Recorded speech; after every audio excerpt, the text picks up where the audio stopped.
शान्ताकारं भुजगशयनं पद्मनाभं सुरेशं विश्वाधारं गगनसदृशं मेघवर्णं शुभांगं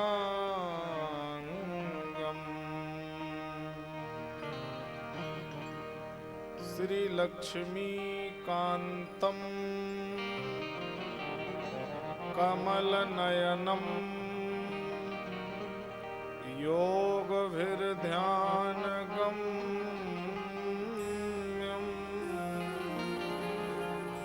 वन्दे विष्णु भवभयहरिणं सर्वलोकैकनाथम्।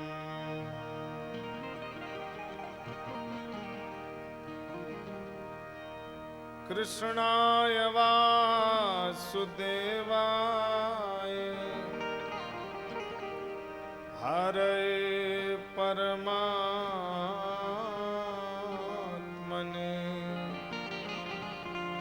प्रणतक्लेशनाशाय गोविन्दाय नमो नमः। लेत सदा सुध दीन की सहज दया के धाम जननी जनक राजेश के प्रभु श्री सीताराम।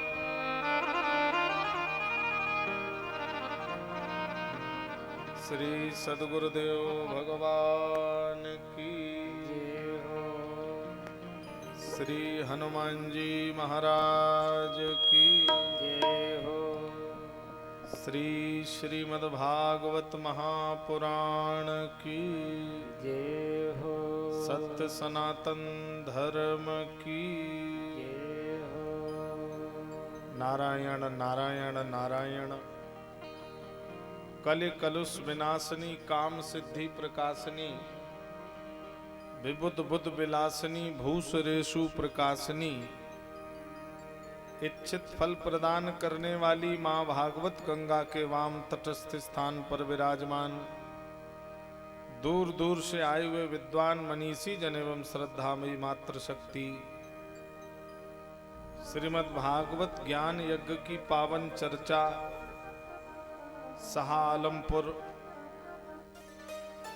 मैनपुरी उत्तर प्रदेश की पावन धरा से हम आप बड़े ही भाव और श्रद्धा के साथ श्रवण कर रहे हैं। कथा के यजमान श्रीमती शीला देवी एवं श्री विक्रम सिंह, उनके परिवारीजन सब बड़े ही श्रद्धा के साथ इस कार्यक्रम में भाव भक्ति के साथ लगे हैं। आइए उसी पावन क्रम में श्रीमद् भागवत जी का तृतीय दिवस हम लोग मिलजुल कर वाणी पवित्र हरि नाम संकीर्तन के माध्यम से मिलजुल कर मंगलमयी हरि कीर्तन भाव के साथ गाएंगे।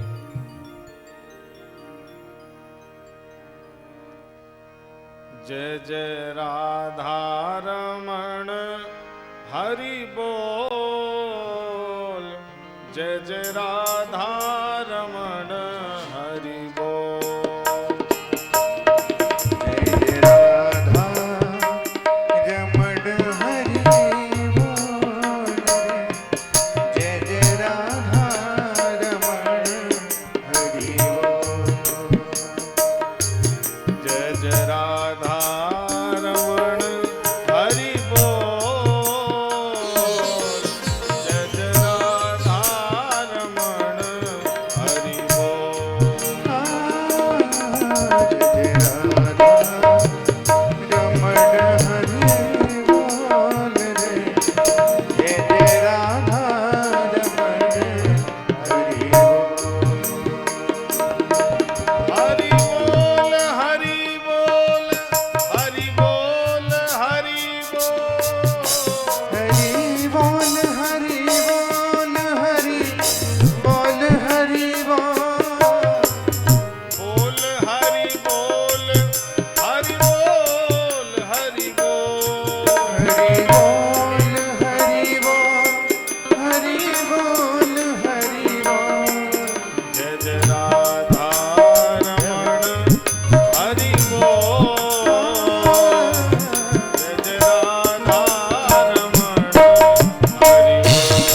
श्री सद्गुरुदेव भगवान की जय हो।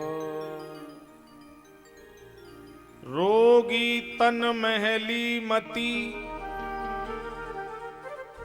चित्र की विचित्र गति। ये शरीर कैसा है?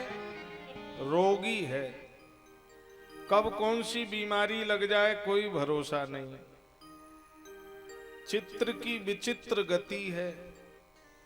मन में न भाव राम, भक्ति की प्रधान है। मन में भाव बनता नहीं है और बिना भगवत भक्ति के भगवत प्राप्ति होगी नहीं। एक अविलंब संत करत बखान है। फिर बोले साधन तो अनेक, किंतु एक नहीं मोह पे बने। भक्ति पददायक विमल विधान है। फिर भी भक्त को हारी नहीं माननी चाहिए। लगे रहो लगे रहो। क्यों? प्रभु हैं दयालु और ममतामयी है मां। भगवान कैसे हैं? बहुत दयालु हैं, बड़े कृपालु हैं, ममतामयी है मात। और सब भांति हारे के सहारे हनुमान हैं। जो सब प्रकार से हार गया हो उसके सहारे श्री हनुमान जी बनकर खड़े हो जाते हैं। और जिसके सहारे श्री हनुमान जी हैं उसका कभी कोई बाल बांका नहीं कर सकता है। कल आप लोगों ने बड़ी दिव्य कथा श्रवण की। भीष्म पितामह को अंतिम सैया पर भगवत दर्शन की प्राप्ति और भगवान कुंती बुआ को वरदान देकर द्वारकापुरी प्रस्थान कर गए। अर्जुन भी भगवान को छोड़ने के लिए द्वारका गए। महाभारत के 7 महीने बाद भगवान ने यदुवंश को भी स्वधाम भेज दिया। कुरु वंश महाभारत से स्वधाम भेज दिया और अपना यदुवंश श्रापित करा दिया। और अर्जुन से कहा 7 दिन में द्वारका डूब जाएगी, तुम गोपियों को लेकर हस्तिनापुर चले जाना। तो यदुवंशी लड़ भिड़कर समाप्त हो गए। भगवान कन्हैया स्वधाम चले गए। और भगवान ने यदुवंशियों को यहाँ एक श्राप दिया है और एक वरदान दिया है। बिल्कुल नई बात आप सुनिए। यदुवंशियों को भगवान कृष्ण ने एक श्राप दिया और एक वरदान दिया। अच्छा, श्राप क्या दिया? बोले जब यदुवंशी अनाचारी हो जाएंगे, दुराचारी हो जाएंगे तो इनका आपस में ही लड़ भिड़कर पतन हो जाएगा। यदुवंशियों को बोले कोई बाहरी व्यक्ति पराजित नहीं कर पाएगा। जब ये पराजित होंगे तो आपस में लड़ भिड़ करके ही समाप्त होंगे। और आपस में तब लड़ेंगे जब ये गलत रास्ते पे चलना शुरू हो जाएंगे। तो वरदान ये दिया कि बाहरी कोई पराजित नहीं कर पाएगा। जब मिटोगे तब आपस की ही लड़ाई में नष्ट हो जाओगे। तो भगवान तो सुधाम चले गए। अब अर्जुन गोपियों को लेकर आ रहे थे, सो रास्ते में भील बनकर भगवान ही गोपियां उठा ले गए। क्योंकि पांडवों के मन में अभिमान था कि महाभारत हम 5 पांडवों ने जीत लिया। तो भगवान जाते जाते इनके अभिमान को खींच कर ले जा रहे थे कि देखो भैया, अभिमान से काम नहीं चलेगा। तो अर्जुन का अभिमान टूट गया। धर्मराज भीम से कह रहे हैं, गता सप्ताधुनामासा भीमसेन तवानुज। 7 महीने हो गए पर भीम अभी तक अर्जुन लौटकर घर नहीं आया। हमारा तो मन घबरा रहा, द्वारका में कुछ गड़बड़ है। और इतना कह रहे थे तब तक धर्मराज के सामने अर्जुन खड़े हो गए। नीचे मुंह किए, मुख लटका हुआ है। तो धर्मराज ने देखा, नायाति कस्य वाहे तो ना हम वेददमजसा।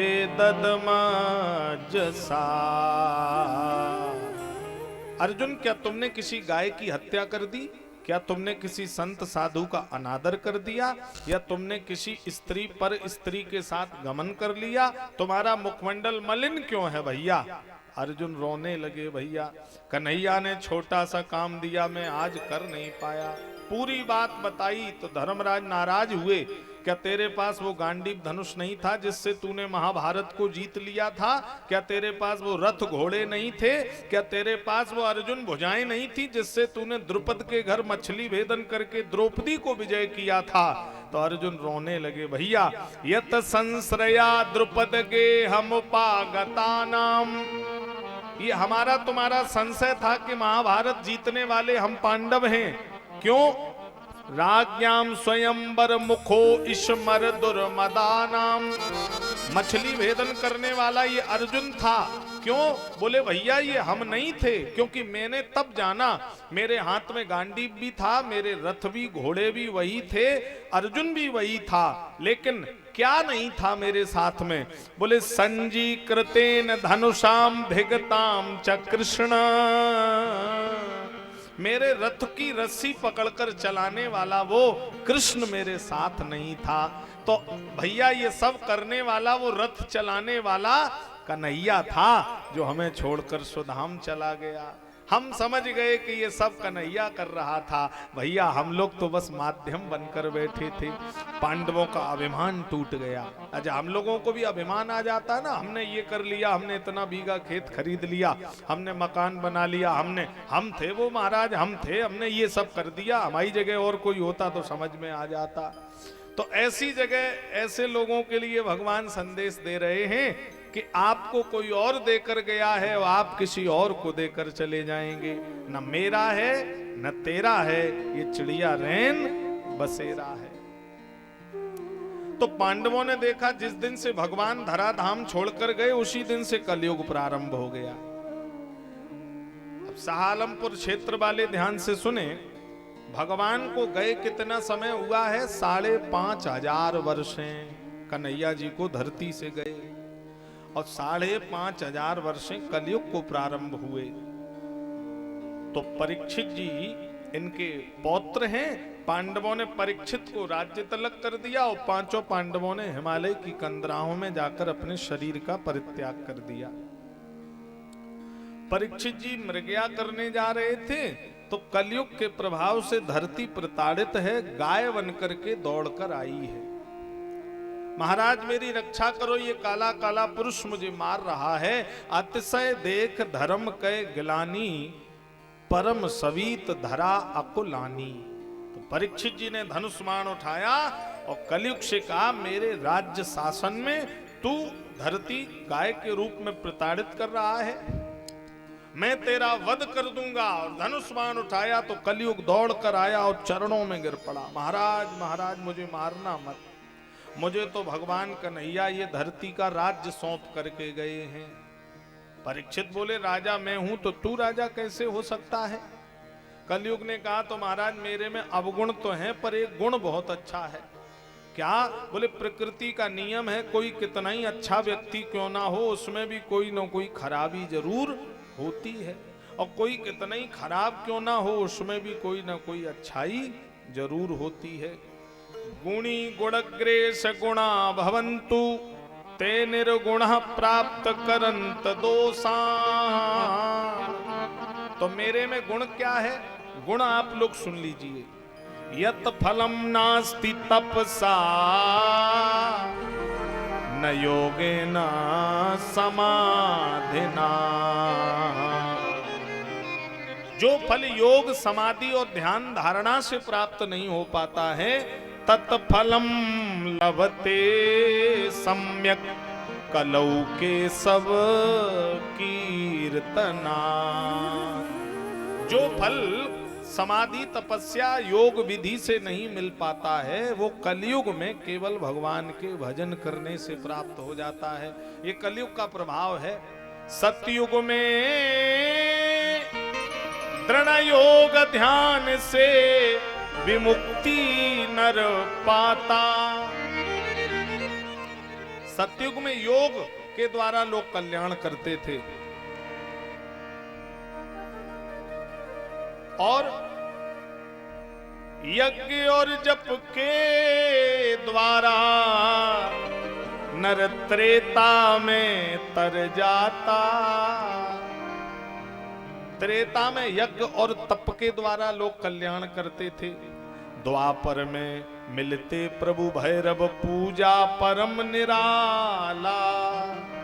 और कल ने कहा तार दूं पल में यदि जपे नाम की माला।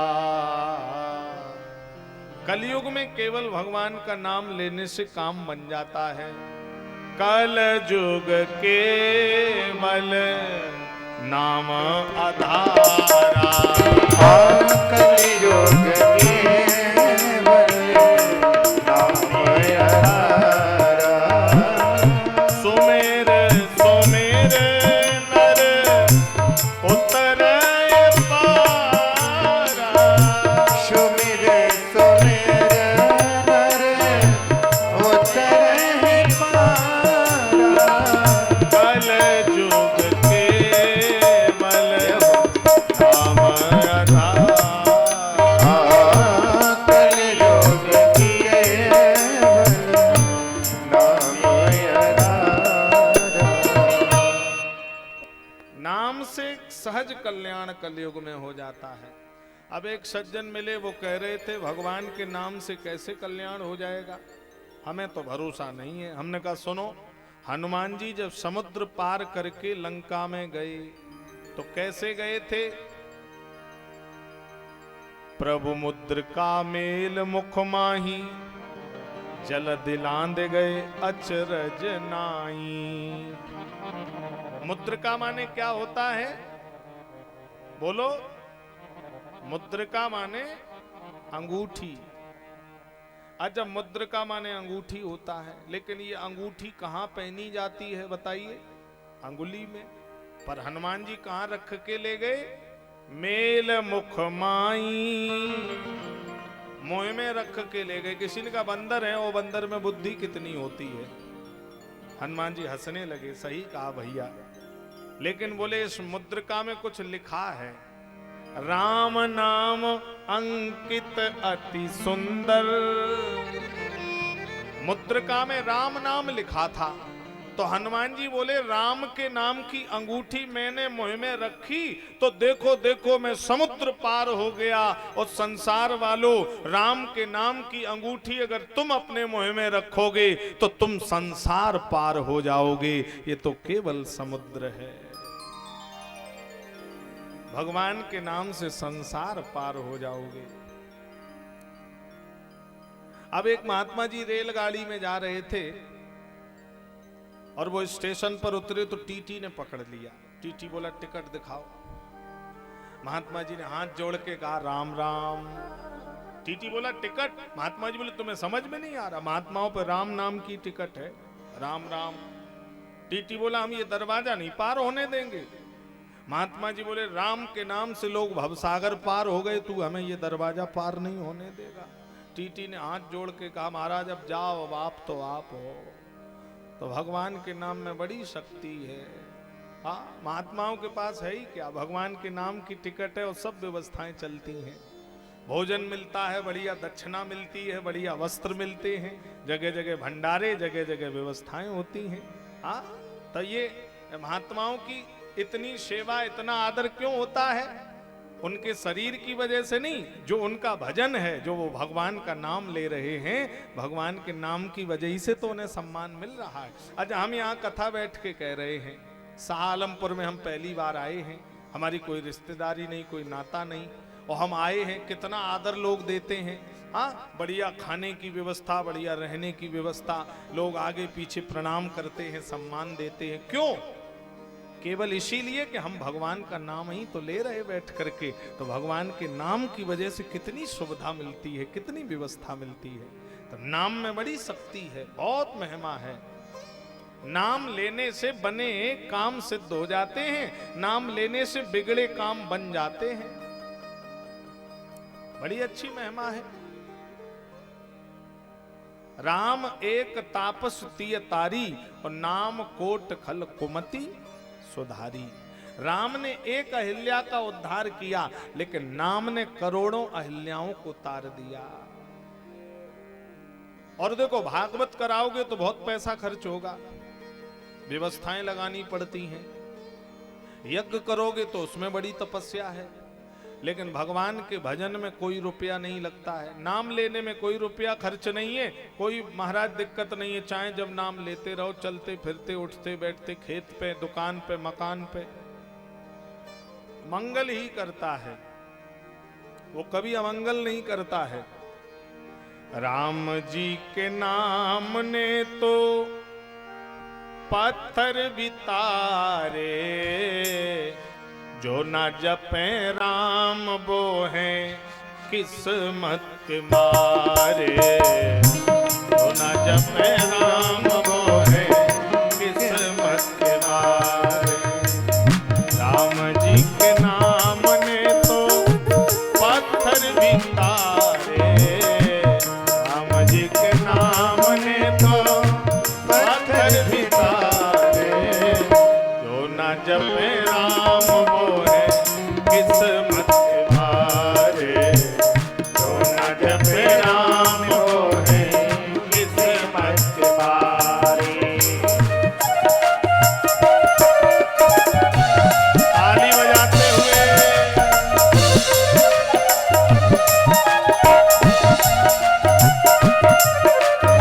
हरि बोल।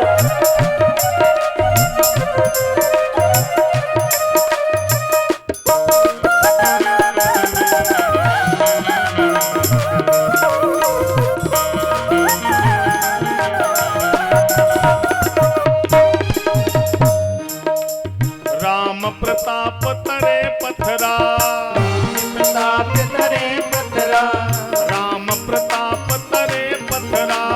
राम प्रताप तरे पथरा। हर क्यों न तरे जो जपे हरि को, क्यों न तरे मुझ पे हरि को, नर क्यों न तरे जो जपे हरि को। नर क्यों न करे तुझ पे हरि को। राम जी के नाम ने तो पत्थर भी तारे, जो न जपे राम वो है किस्मत के मारे। जो न जपे राम वो है किस्मत के मारे। जो न जपे राम वो है किस्मत के मारे। जो न जपे राम वो है किस्मत के मारे। किस्मत के मारे, किस्मत के मारे। तो परीक्षित जी ने कलयुग को रहने के लिए 4 स्थान प्रदान किए हैं। कौन कौन से 4 स्थान दिए हैं, सुन लें ध्यान से। द्यूतम पानम स्त्रिया सूना, यत्रा धर्मश्चतुर्विदा।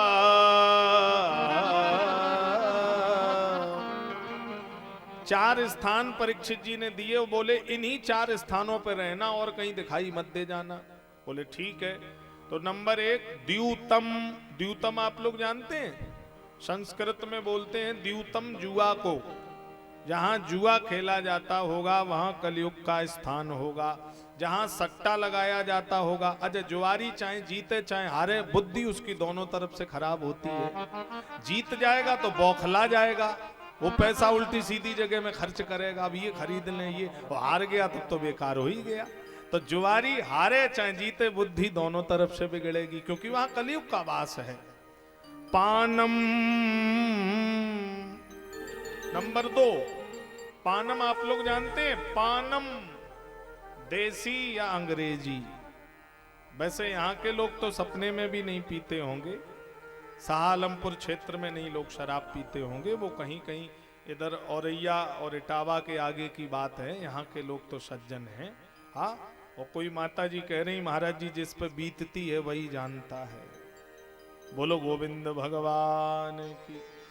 तो जहां मदरा पान होगी, जहां शराब पान किया जाएगा, वहां उस घर में कलयुग का वास रहेगा।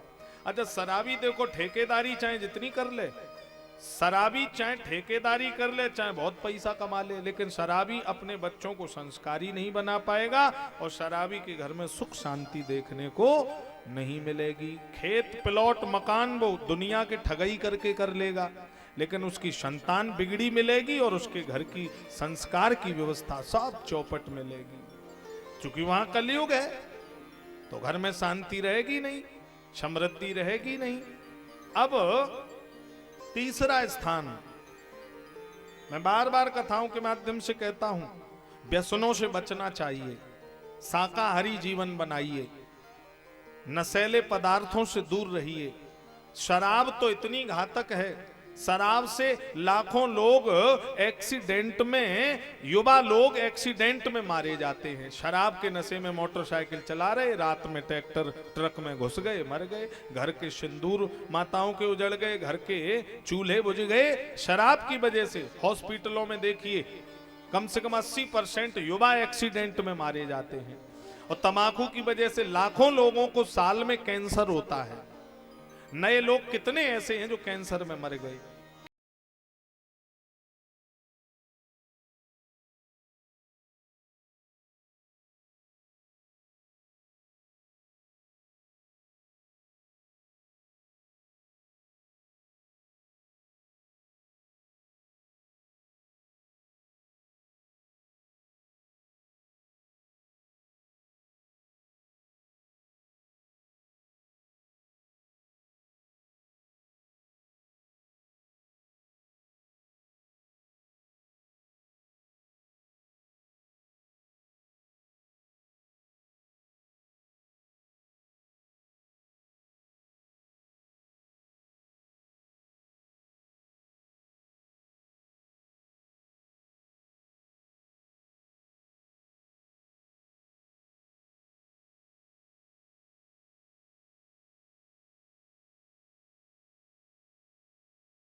लिए जब भी भोजन बने तो गौग्रास निकालना चाहिए। प्रत्येक सनातनी के जीवन में ये पालन होना चाहिए।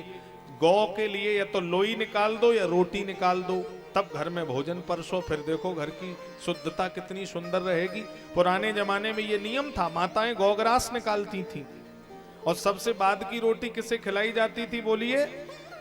कुत्ते को। अब ना पहली ना बाद की, अब तो पहली रोटी पति देव के थाली में रख दी जाती है, बोले तुम खाओ, जल्दी निकलो ऑफिस दुकान पे। तो पहली रोटी पति देव को थाली में दे दी, गाय की रोटी पति खा गया। अब गाय की रोटी रोज पति खाया तो पति को गऊ बना दिया। अब पति गऊ बन गए, भीतर चाहे कुछ भी होता रहे, उनको कोई मतलब नहीं, घर में चाहे कुछ भी हो, वो तो गऊ बना दिए। और सबसे बाद की रोटी माताएं काम धंधा करके सबसे बाद में खाती हैं। तो बाद वाली रोटी माता जी ने खा ली। अब धोखे से दिन में अगर भीतर घुस जाओ तो भगवान मालिक है, भागना ही पड़ेगा। हाँ, तो इसलिए मैं निवेदन कर रहा हूं, पहली रोटी गाय के लिए निकालनी चाहिए और एक लास्ट की रोटी कुत्ते के लिए निकाल देनी चाहिए। गली में किसी के घर में कुत्ता है तो उसको भी एक भाग दे देना चाहिए।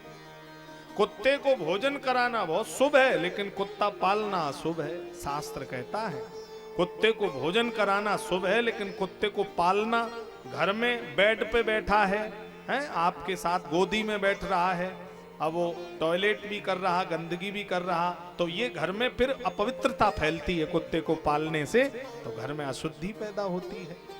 तो ये बताया गया, जिस घर में ये नहीं होता है उस घर में कलयुग का वास होता है। जहां सुमति तहां संपत्ति नाना और जहां कुमति तहां विपत्ति निधाना। जिस घर में सुमति है वहां संपत्ति है और जिस घर में कुमति है वहां विपत्तियों का प्रवास है। हाँ? अब इसके बाद 4 स्थान दिए तो कलयुग ने कहा एक स्थान तो ऐसा दे देते जहां हम शर्म से मुंह छिपा लेते। पुनश्च याचमानाय रजौ वैरम च पंचमम। और ध्यान दें, बोले जिस घर में महीने या 2 महीने में किसी संत, ब्राह्मण या साधु या किसी अतिथि को भोजन न कराया जाता हो तो ऐसे घर में भी कलयुग का वास होगा। महीने 2 महीने में किसी व्यक्ति को घर में भोजन तो जरूर करा देना चाहिए। पहले घरों में लिखा होता था स्वागतम, फिर अंग्रेजी में लिखा जाने लगा वेलकम। और अतिथि देवो भव वेद की भाषा है। पुराने जमाने में अतिथि को देवता मानते थे, लोग सेवा करते थे। 2-2, 4-4 दिन रिश्तेदारियों में लोग रुकते थे, बड़ा आदर सम्मान होता था।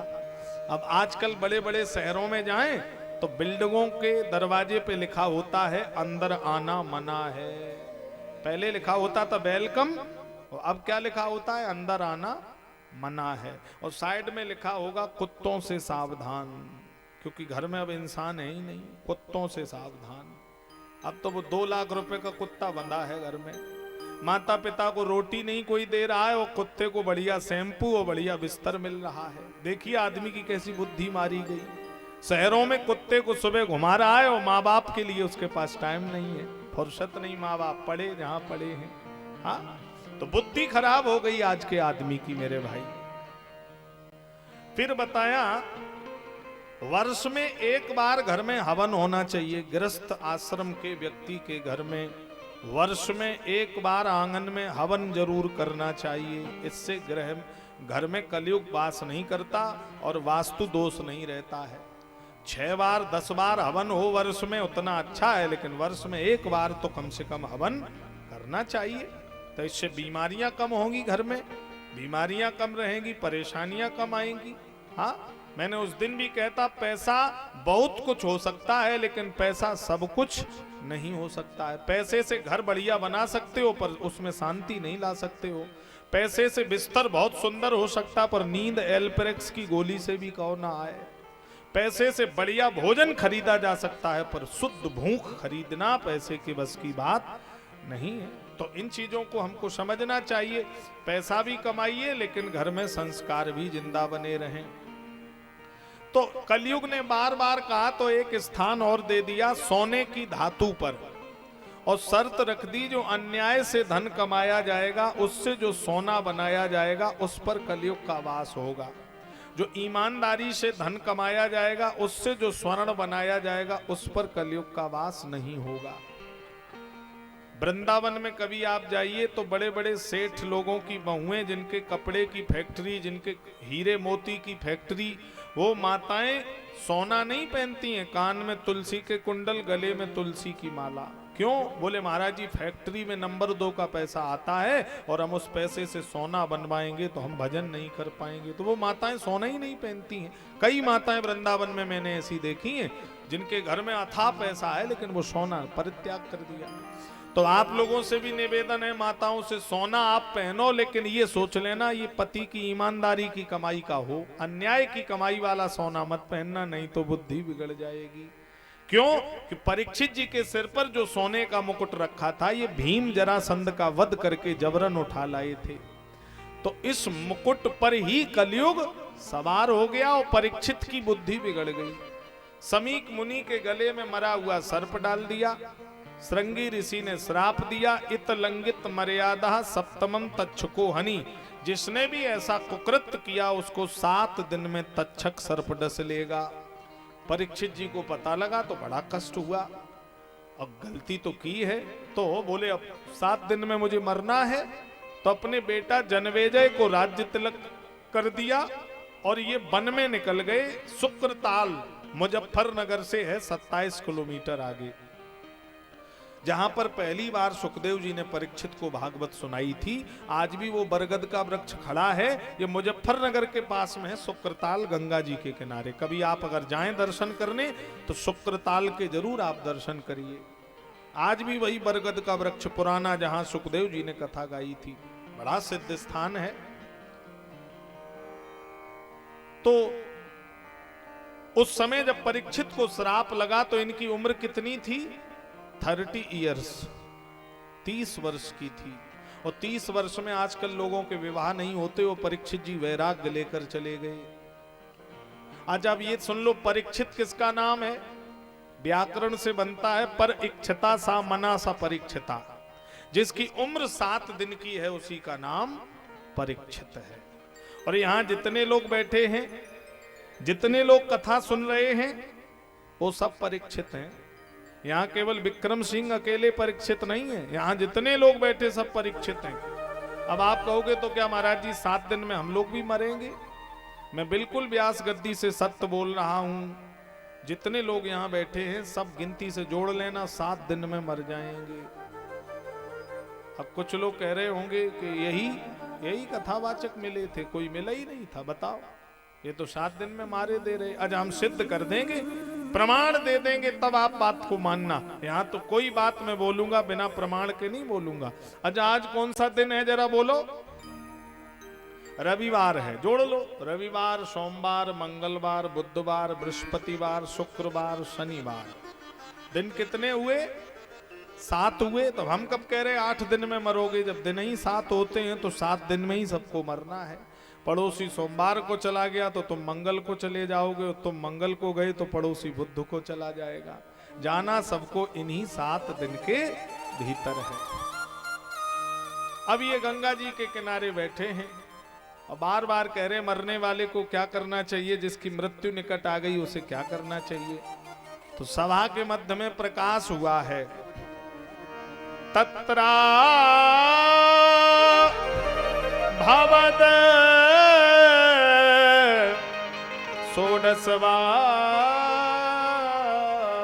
षोडशवार्षिकस्तदा व्यासात्मजौ ज्ञानमाप्ति चंद्रमा कथावसाने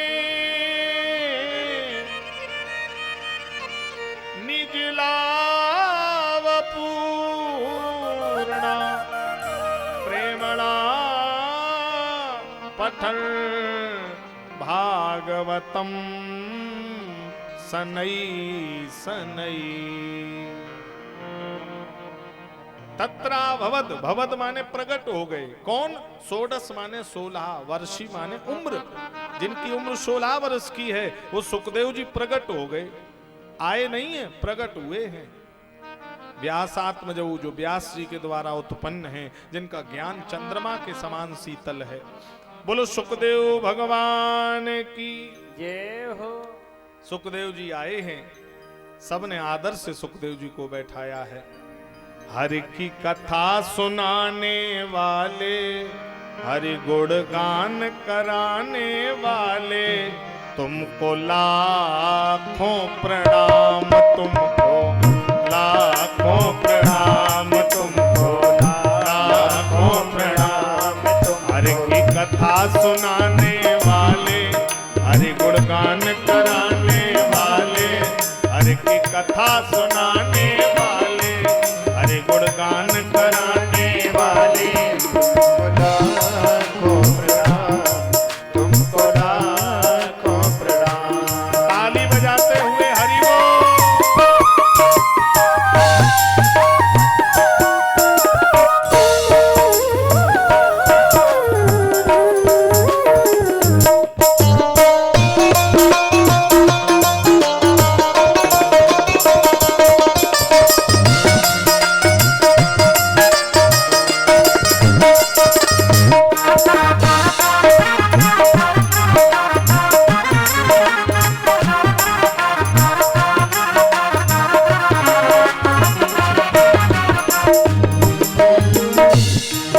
लेकर विषयों का प्याला, जा रहे थे यम के गाला। लेकर विषयों का प्याला, जा रहे थे हम के गाला। अमृत पान कराने वाले, प्रभु की सुधा पिलाने वाले, अमृत पान कराने वाले, प्रभु की सुधा पिलाने वाले, तुमको लाखों प्रणाम, तुमको लाखों प्रणाम, तुमको लाखों प्रणाम, तुमको लाखों प्रणाम। हरि बोल। जय हो। बलिहारी जय हो। जय हो।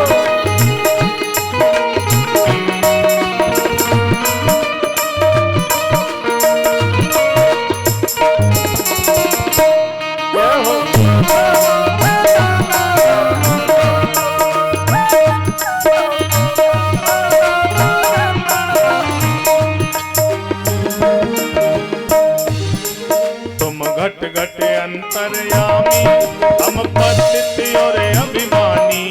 तुम घट घट अंतर्यामी, हम पतित और अभिमानी। प्रभु का दर्श कराने वाले, प्रभु का दर्श कराने वाले, हरि का दर्श कराने वाले, हरि का दर्श कराने वाले, तुमको लाखों प्रणाम, तुमको लाखों प्रणाम, तुमको लाखों प्रणाम, तुमको लाखों प्रणाम। जय हो।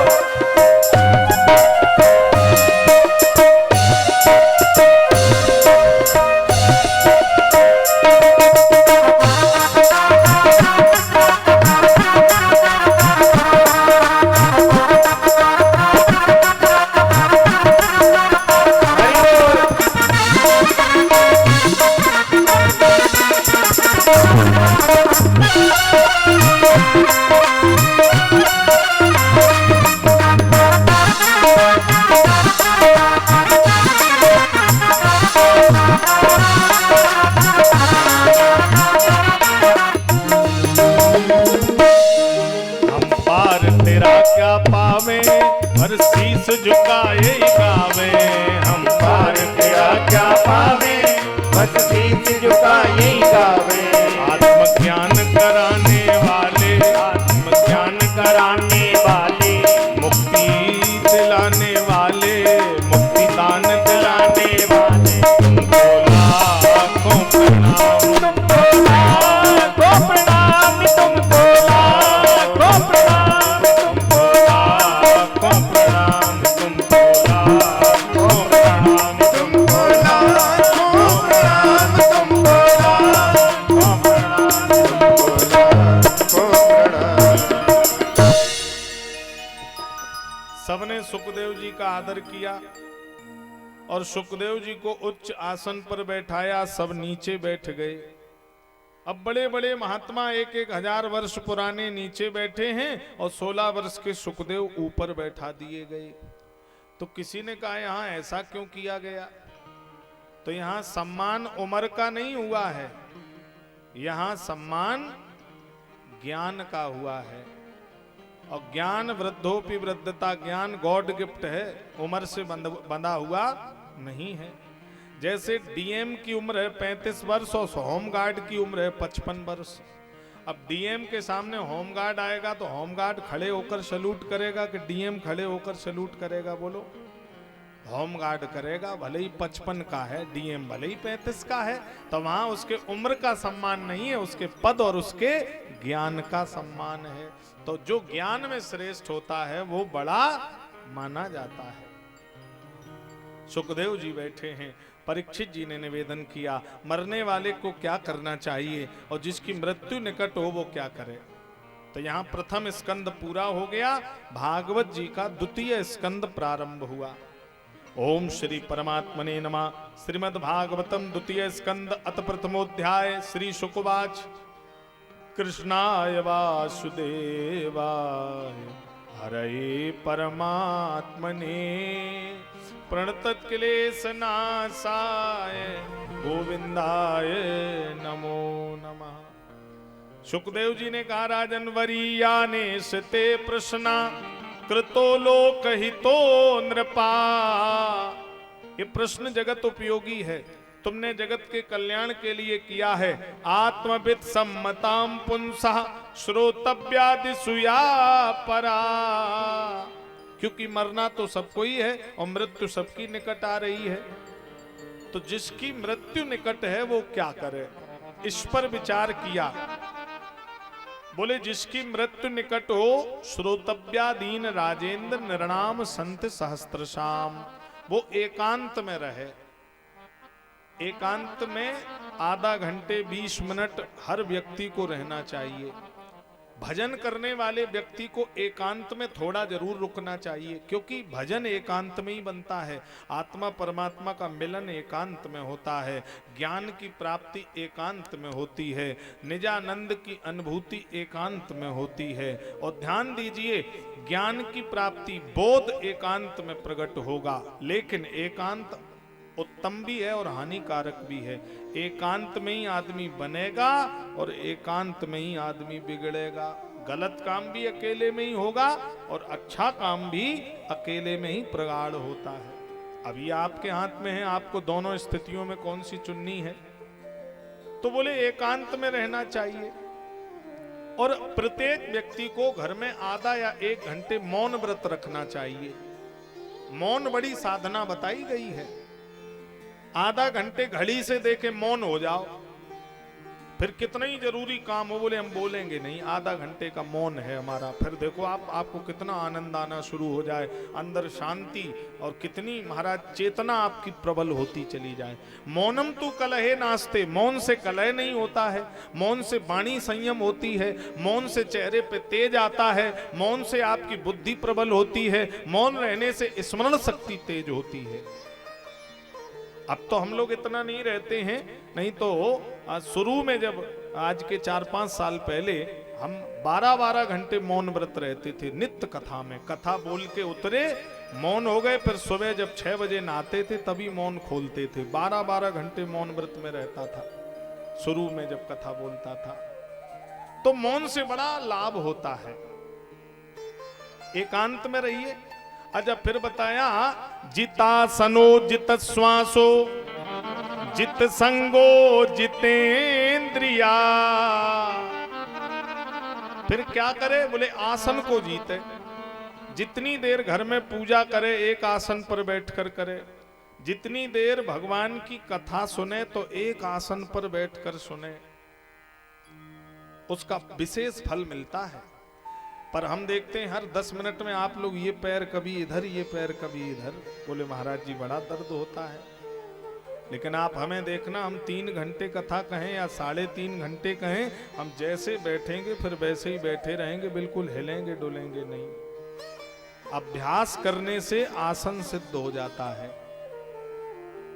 तो आसन सिद्ध अगर हो जाए तो समझ लो आपकी साधना की प्रथम सीढ़ी प्रारंभ हो गई। और आसन सिद्ध नहीं है तो आप साधना का पूरा आनंद ले नहीं पाएंगे। अच्छा, जब आसन सिद्ध हो जाएगा फिर क्या करना है? जित श्वासो, फिर अपनी श्वास को जीते। अनुलोम विलोम, एक बार एक तरफ से सांस भरे और एक तरफ से खींच के छोड़ दे। तो 15 मिनट 10 मिनट तक अनुलोम विलोम करने से आपकी ज्ञानेंद्रियां प्रबल हो जाएंगी, आपका मन एकाग्रचित्त हो जाएगा। जित श्वासो, रेचक पूरक कुंभक योग विधि का विषय है। अगर कोई योग करता हो, कोई ऋषि मुनि, कोई गृहस्थ अगर योग करता हो तो वो जानता होगा इसमें कितना आनंद आता है। तो अनुलोम विलोम करने के बाद श्वास को स्थिर करे। अच्छा, ये श्वास शरीर का रिमोट है। कभी कभी कहते नहीं महाराज हमको क्रोध बहुत आता है, कोई उपाय हो तो बताओ महाराज जी। देखो सरल विधि है, जब क्रोध आपको आएगा तो आपकी सांस गर्म हो जाएगी, और जब आपका मन शांत होगा तो नाक की सांस ठंडी होगी। तो जब क्रोध आए तो आप लंबी लंबी सांस लेना शुरू कर दो।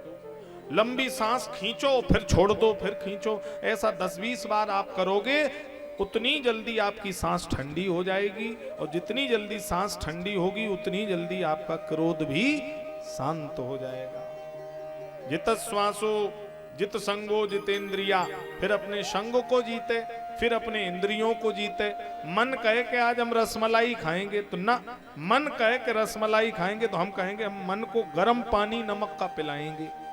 मन कहे कि आज हम ये खाएंगे, नहीं नहीं, मन कहे हम वो नहीं करें, हम जो कहें मन वो करने लगे। यही साधक और संसारी में अंतर है। संसारी मन के कहने पे चलता है और साधक के कहने पे मन चलता है।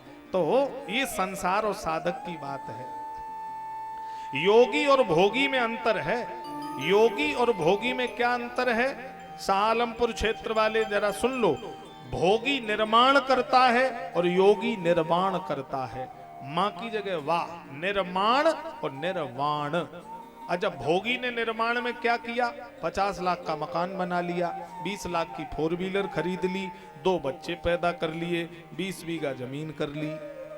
अब देखना, 50 लाख का मकान 50 साल बाद टूट के सड़ के गिरेगा। 20 साल बाद 4 व्हीलर भी पुरानी होके कबाड़े में जाएगी। जो बच्चा पैदा किया 70-80 साल बाद वो भी मरेगा। खेत जो आज तुम्हारा है कल किसी और का था, और तुम्हारे बच्चे हो सकता किसी और को दे दें। तो भोगी ने जो निर्माण किया वो नासवान है, वो आज है कल उसकी गारंटी नहीं है। पर योगी जो निर्माण कर रहा है वो कभी मिटने वाला। निजानंद वस्ती में मैं झूमता हूं, चिदानंद रूपम शिवोहम शिवोहम। वो तो ईश्वर अंश जीव अविनाशी, चेतन अमल सहज सुख राशि, वो कभी मरने वाला नहीं। अच्छा, जब कोई आपने कोई मंदिर, सिद्ध मंदिर देखे हो जिनमें लोग कहते नहीं, बोले महाराज जी यहाँ जीवित समाधि है, महात्मा जी थे उन्होंने जीवित समाधि ली, तो बोले ये उनका निर्वाण दिवस है। निर्वाण दिवस का मतलब है कि वो सूक्ष्म रूप से आज भी वहां जीवित हैं। चूंकि योगी संत कभी मरते नहीं हैं, वो निर्वाण हो जाते हैं, और निर्वाण कभी नष्ट नहीं होता है, वो सूक्ष्म रूप में हमेशा रहते हैं। कहते नहीं महाराज बड़ा सिद्ध स्थान है, कुछ मांगो बाबा पूरा कर देते हैं, क्योंकि वो निर्वाण रूप में वहां विराजित हैं। तो बताया ये विधि है। फिर बोले सबसे सरल विधि कल्याण करने की, श्रीमद् भागवत की कथा सुन ले। श्रीमद् भागवत की कथा भी कल्याण करती है मरने वाले का। रामचरितमानस जीवन जीना सिखाती है, और भागवत कथा मरना सिखाती है। मरना सिखा देगी भागवत, कैसे मरना चाहिए। ये भागवत की शरण में आ जाइए, पता लग जाएगा आपको। अच्छा, फिर बोले भागवत भी 3 प्रकार की होती है। अब आप लोग बताइए आपको कौन सी भागवत सुनाएं। एक तो 1 श्लोक की भागवत है जो 5 मिनट में पूरी, और एक 4 श्लोक की भागवत है जो 15 मिनट में पूरी, और एक 18,000 श्लोक की भागवत है जो 7 दिन में भी पूरी नहीं हो पाती है। तो शाहलमपुर वाले बोलो आप लोग कौन सी सुनेंगे? बोलिए भाई लोग। 7 दिन वाली। अच्छा, उनके परीक्षित जी ने क्या कहा, उनकी सुन लो। उनके परीक्षित ने कहा कि देखो हमको तो पता नहीं कितने प्रकार की भागवत होती है, अब आप 3 प्रकार की बता रहे हो तो हमें बारी बारी से तीनों सुनाओ। वो ये कह रहे हैं हम 7 दिन वाली नहीं, हमें तीनों सुननी है। वो बड़े होशियार परीक्षित हैं। तो पहले एक श्लोक की भागवत बताई। निगम कल्प तरोर गल तुम फलम सुख मुखाद अमृत द्रव संयुतम पिबत भागवतम रसमालयम मोहरो रसिका भुव भावुका। निगम माने वेद, तरु माने वृक्ष। अब देखो मैं बिल्कुल सरल कर रहा हूं। वेद रूपी वृक्ष लगा है और वेद रूपी वृक्ष पर गल तुम फलम भागवतम, भागवत रूपी फल लगा है वेद रूपी वृक्ष पर। और इस भागवत रूपी फल में न राग की गुठली है न द्वेष का छिलका है, इसमें रस ही रस भरा है। भागवत को पीते चले जाओ, गारंटी से मीठा है। अब आप कहेंगे गारंटी का फल कच्चा या खट्टा निकल जाता है, पर हम आपको सिद्ध कर रही है भागवत मीठा है। कैसे? आपने देखा होगा तोता उस फल में चोंच मारता है जो फल पहले से मीठा होता है, ये विशेषता है। या तोता जिस फल में चोंच मार देता है वह फल मीठा हो जाता है। तो कल आपने कथा सुनी थी, तोता का बच्चा अमरकंटक पर्वत पर मैया पार्वती सो गई, तोते के बच्चे ने पूरी कथा सुन ली। तोता का बच्चा उड़ता हुआ उत्तर प्रदेश के जनपद जिला जालौन के कालपी नामक शहर के किनारे मत्स्यगंधापुर पर्वत पर व्यास पत्नी पिंगला के मोह के द्वारा गर्भ में प्रवेश कर गया। और वही तोता का बच्चा 16 वर्ष पेट में धरा रहा। 16 वर्ष बाद वही तोता का बच्चा सुखदेव बनकर पैदा हुआ और उसी सुखदेव रूपी तोते ने भागवत में चोंच मार दी है, इसलिए गारंटी से मीठा फल हो गया। पीते चले जाओ। सुख मुखाद अमृत द्रव संयुतम पिबत भागवतम रसमालयम मोहरहो रसिका भुव भावुका। फिर चतुर्थ श्लोक की भागवत बताई।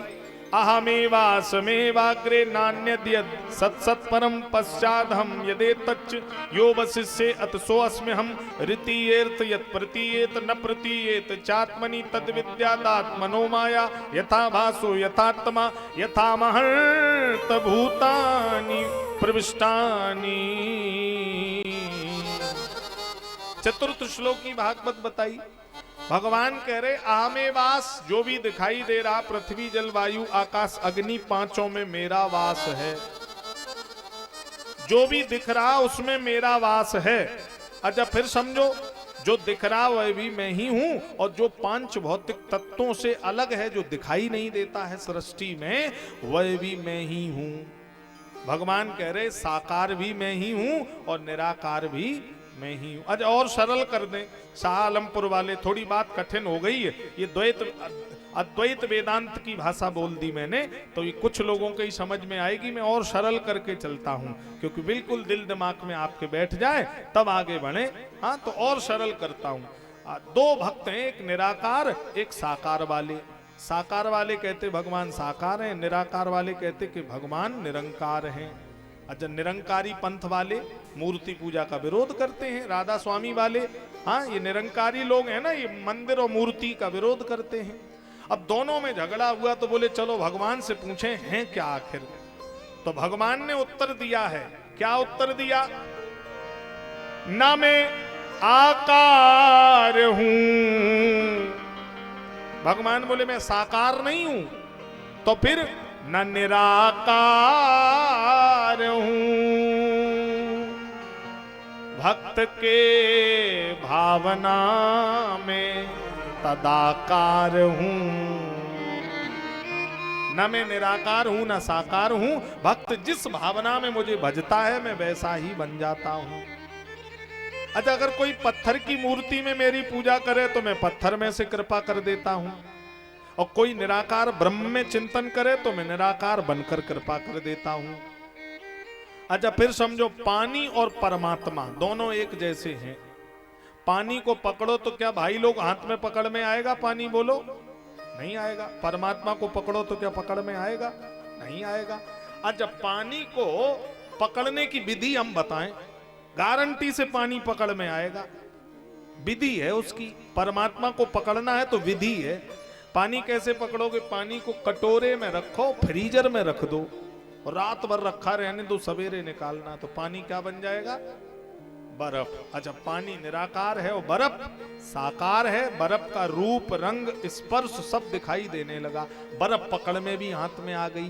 तो इसी प्रकार परमात्मा को अगर पकड़ना है तो परमात्मा को पहले उतार कर ले आओ भावना के फ्रीजर में, राम कृष्ण हनुमान रूपी कटोरे की आकृति में रख दोगे और भावना के फ्रीजर में जब परमात्मा राम कृष्ण बन के उतरेगा तो वो साकार बन जाएगा और साकार बनते ही हमारे पकड़ में आ जाएगा, उसका रूप रंग स्पर्श सब हमें दिखाई देने लग जाएगा,